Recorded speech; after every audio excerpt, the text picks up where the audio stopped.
I've had a nice, clear perception of today's meditation and just topic we're going to explore.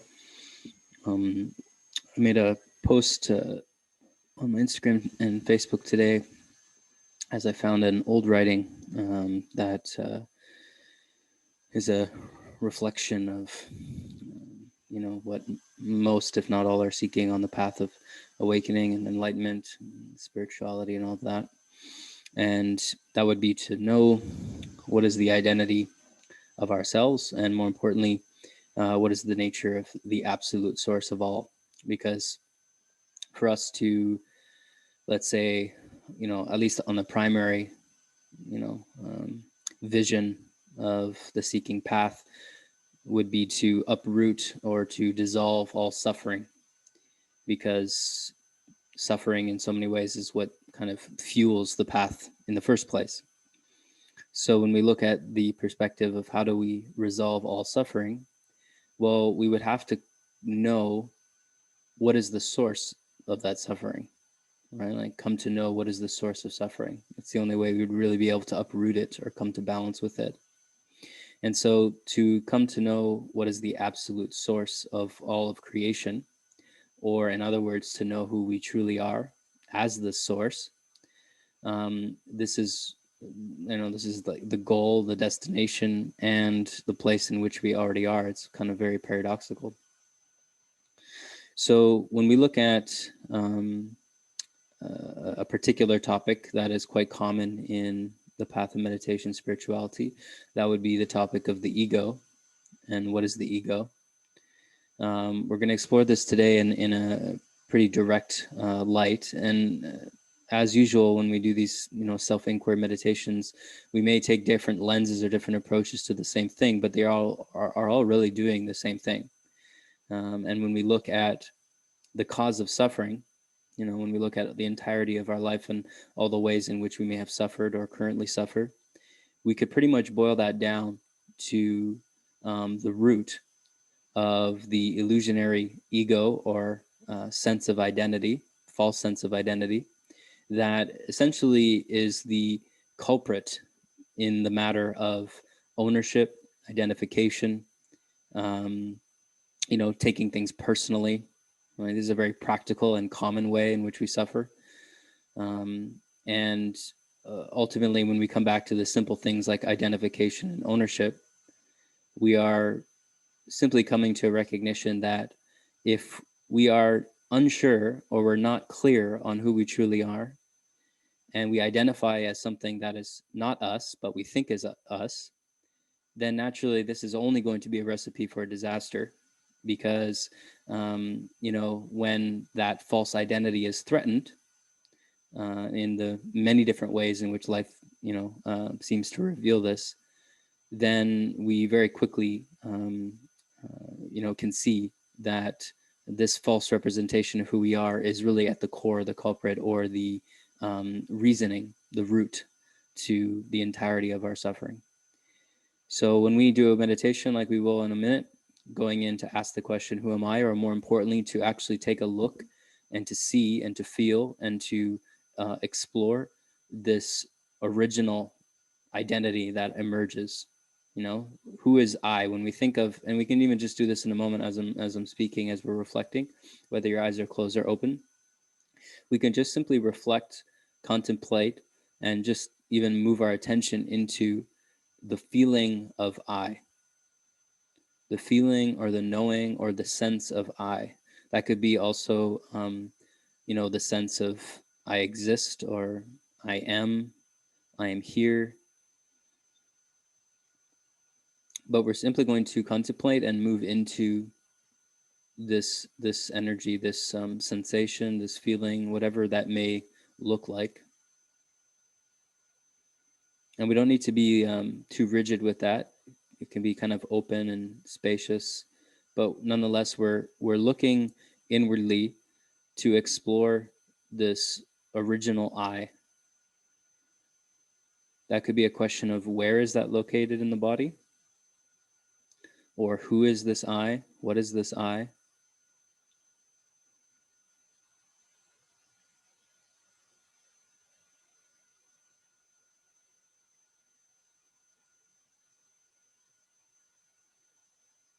And as we explore this, we're very quickly going to the root of our experience. We're going beyond the kind of human, earthly, personality based I tendencies.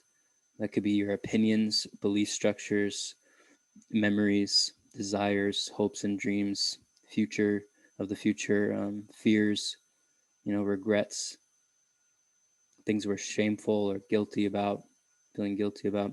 All of these things are movements of identity, movements of varying levels of what we think of as I, and what we often like to hold on to continue to fuel our sense of I. Because, um, of course, if we don't truly know who we are, then it's more comfortable to hold on to these many different things to give more of a sense of I, more of a sense of identity and existence.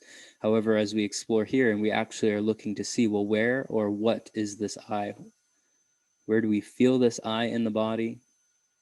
Can we even sense it? Is it even there?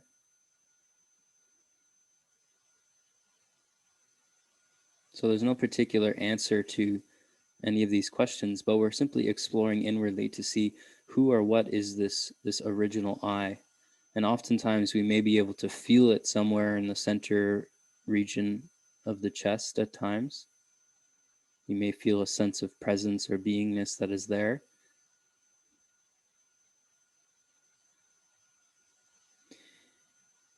And there can be just a natural noticing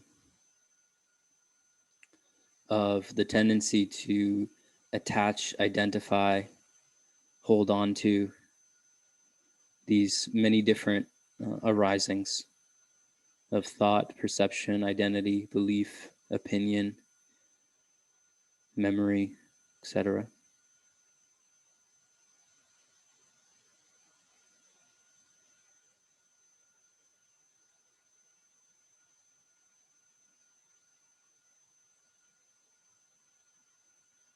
And so there's this perpetual looking to see, okay, is this the root of I, this identity, this opinion, this perspective, this feeling? Or is there something beyond this or within this? Not necessarily something that's observing or witnessing, although it may seem like that, but just simply something that is more primordial, something that's more essential than this arising opinion or perspective, thought form.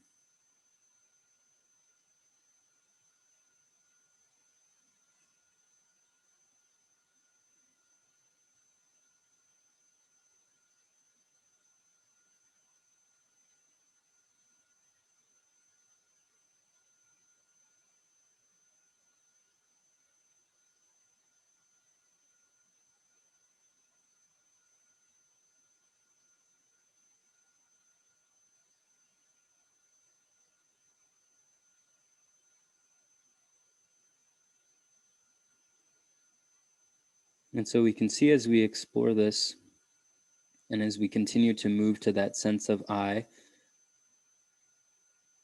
even there, as we explore this sense of I, there may not be one particular point or something that is um, graspable. If we're focusing on a thought or a place in the body or a particular sensation, often we can grasp, there can be a graspable element or arising, some object that we are perceiving and analyzing, reflecting on, witnessing. Though as we dissolve into this sense of I, we're dissolving to a place where there is nothing that can be witnessed. There's nothing that we can actually perceive. Because if we're perceiving something, then it's not it.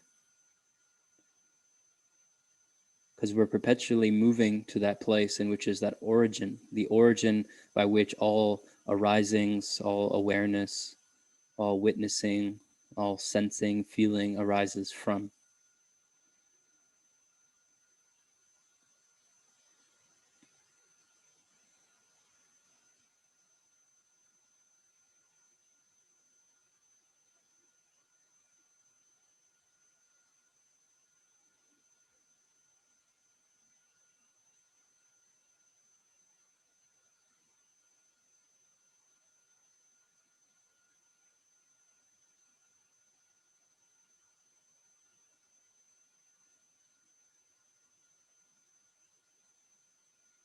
And so, as this is tasted, as this is realized, recognized, a myriad of different things may be experienced there. And also, even just the feeling of an experienceless experience where there's nothing to even grasp, maybe feeling completely empty but yet full at the same time. Infinitely complex and expansive, yet infinitely simple. The mind may even be running, trying to grasp and hold or defend, protect itself upon this, symbolic inferno, this flame, this inner flame that kind of burns everything up. And yet the mind may still also be simultaneously peaceful, silent.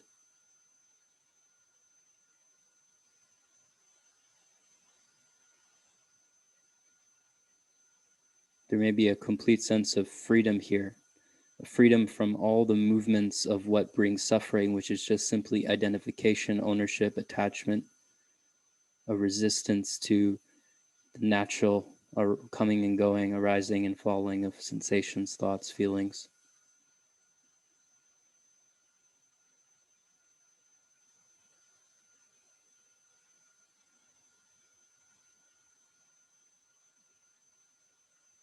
Because there is a dissolving of identity, or the one who holds on to or owns, protects, resists, attaches to, as that identity is dissolved, even just for a split moment,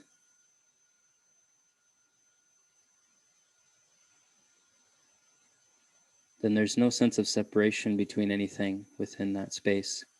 Because, of course, when there is this false identity that's present, when we're grasping and holding on to particular thoughts, feelings, things of this nature, this is what brings the polarity of pendulum swinging between this opinion and that opinion, this good experience and this bad experience, this person we like and this person we don't like, this situation that's comfortable and the situation that's not comfortable. It's an endless swinging of the pendulum that never ends and will never end.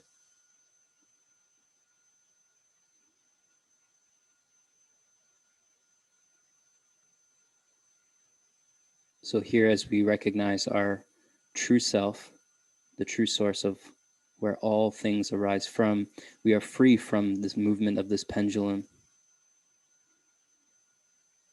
We see that it's never actually affected us. We've never actually suffered. This same self, this same I has forever remained the same. Has never changed from the moment we're born to 10 years old, 20 years old, 50 years old, 100 years old. There's no difference within time. This same sense of I has remained.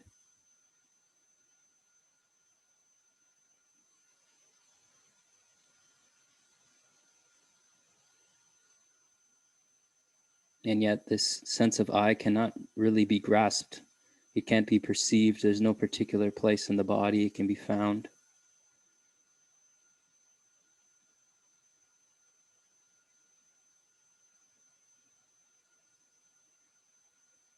And it's simply rested within this eternal present moment, this present moment that is infinitely changing and also cannot be grasped. Any moment that we think we have found the present moment, it is already changed. And thus this sense of I is one and the same. It's eternally still and not within any space or time, cannot be grasped. And yet we know it to be true. We know it to be here.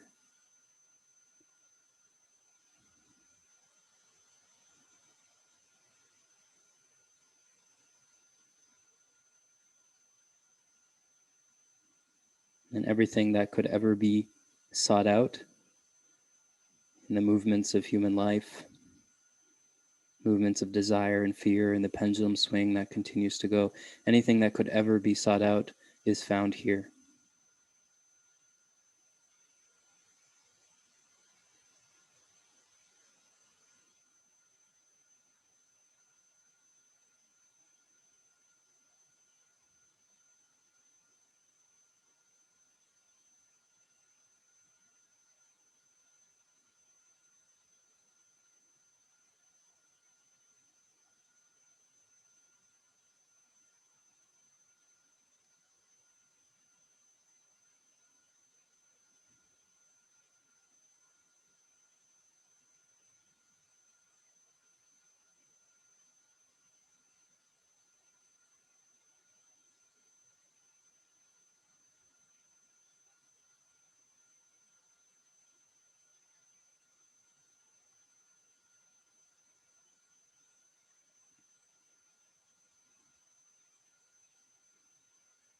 And thus we surrender back to this.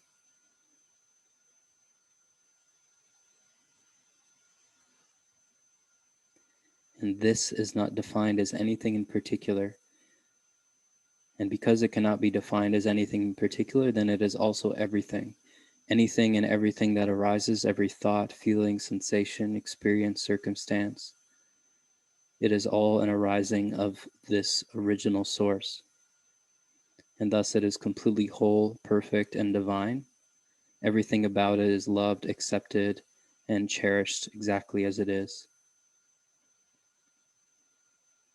Thus, all thoughts of something being wrong with ourselves, with another, with this world, with this life, are dissolved. We return to this pure sense of wholeness and completion in exactly the form in which we are. Everything that seems gross and disgusting, evil, fear-based, dirty, unclean, unforgiven, filled with guilt and shame, sadness, regret, all of this is redeemed, not by it becoming some magical new form or some heavenly version of what it was, but just simply for the fact of itself being that pure source, made from the same source as everything we look at to be heavenly, divine, graceful, loving, beautiful, etc., etc.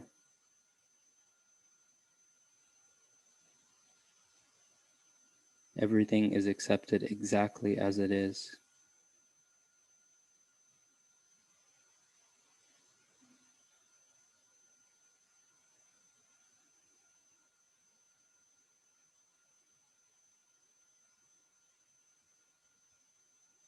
From this place, we are emptied and yet full. We are emptied out of all our preconceived judgments, opinions, expectations, attachments, traumas, desires, fears. And because we are emptied here, then we are filled by whatever arises, whatever is present, whatever is here is the divine. It is ourselves. It is completely loved and accepted, appreciated.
And we will continue to remain in this silence within ourselves.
This place and point of knowing of ourselves and our true identity uproots all false identification, attachment, resistance, fears, and desires in which bring any form of suffering in our experience. We can see that anytime and every time there's any form of suffering, there's simply a misrepresentation of who we are deciding to be, who we are identifying as. All suffering is coming from this false identification in some form, unconsciousness in some form. And so as we're reminded that in any moment of suffering, we can return here to this true seeing and to actual reality, to see what is true, and that the freedom, abundance, love, joy, compassion that we seek out in all moments is already and forever has been present. It's in no distant place, in no particular object or relationship, circumstance. It can't be given or taken away. It can only seem like this is the case.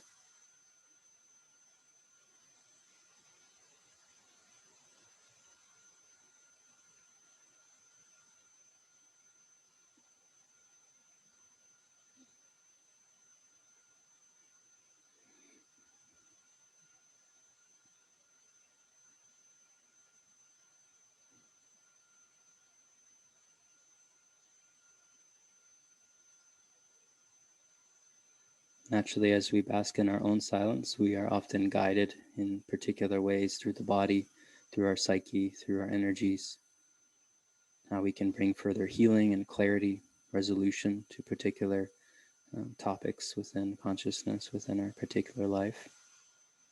So we may feel called to deepen into that for however long.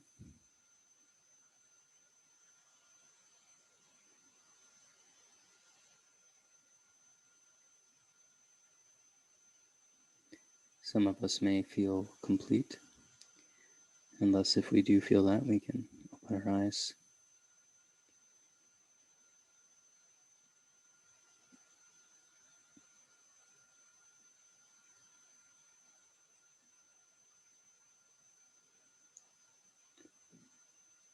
Feel free to share your experience in the comments or any questions and reflections on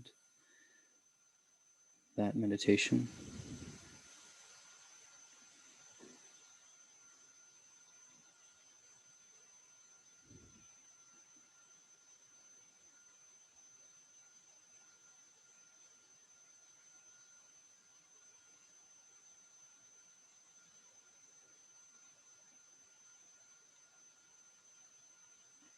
So each of us may experience an infinitely different process of unfolding there. But, we can always go back and do this again because I will have it on YouTube. Exploring the same simple process as we've done many times before. Today was just a different nuanced element of exploring this I thought, this original true identity that has to be known, has to be recognized, realized, remembered, for there to be a dissolution of suffering. And when I say a dissolution of suffering, it does not mean that there isn't, particularly challenges or pains in one's life, although that will be mitigated to a very high degree. It's more so a recognition that pains and challenges don't need to be turned into a long unfolding drama fest that we often like to turn things into through the lens of false identification with thoughts, feelings, sensations, circumstances, desires, fears, memories, etc. Right? So that comes in the form of judgment of self and others, unfulfilled expectations or desires, attachments, attaching to things that are no longer useful or no longer supportive, have already done their time, have already been on the movements of change, but we may be attached to them, hold on to them. pretty much believing what is unreal is real. That is the source of suffering. Believing something that is not actually real and thinking it's real, like the boogeyman under the bed.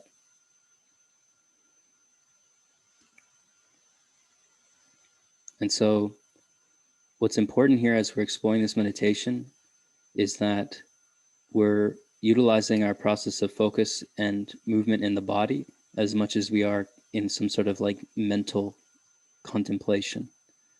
Because without both, if they're not used together, then we either get lost in just endlessly observing sensation and thoughts, like a endless vipassana type style, or we get lost in um, endless contemplation, endless thinking, trying to analyze ourselves, analyze our situation and our life.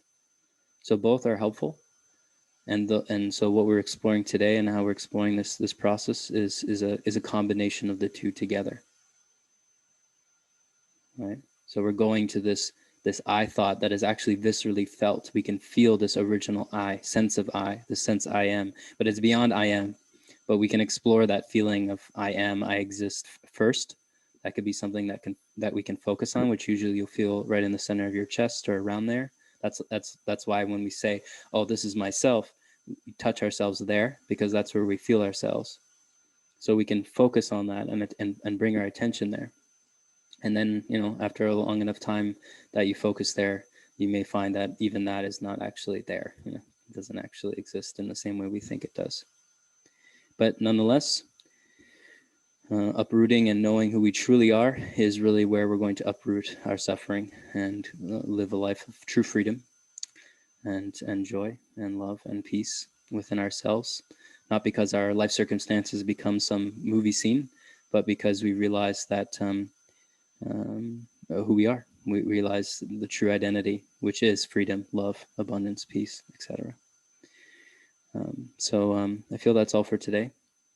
If you won't have any more questions or anything on that meditation, then send me a message or go on my YouTube, and I have a lot of the old ones uploaded, and this one will be uploaded as well. Okay. Deep love to all of you. I hope you have a wonderful rest of your week, day, lifetime. I'll see you soon.